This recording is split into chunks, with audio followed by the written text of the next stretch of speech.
Hello అండి.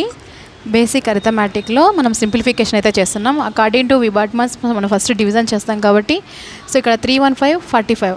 So 45 once 45 సెవెన్స్తో పోతుంది. So మిగిలింది ఏంటి 412 minus 108 plus 7 into 157 is equal to X. So మనం నెక్స్ట్ మల్టిప్లై చేస్తాం కాబట్టి 412 మైనస్ 108 ప్లస్ 7 7 49 7 5 35 ప్లస్ 4 ఉంది కదా. So 39 7 1 7 7 plus 3 10. So is equal to X. ఇక్కడ ఇది ప్లస్ వాల్యూ, ఇది ప్లస్ వాల్యూ. సో అడిషన్ చేసుకోవాలి. ఏమొస్తుంది చూడండి 1099 4 1 12. సో చేస్తే ఏమొస్తుంది 11 and 11 5 1. So 1511 1511 minus 108 is equal to x. 108ని మనం మైనస్ చేస్తే 11లోంచి 8 పోతే 3.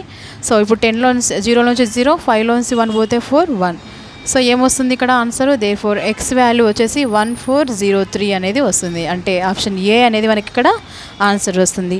సో విబార్ట్మన్స్ ప్రకారం. Thank you.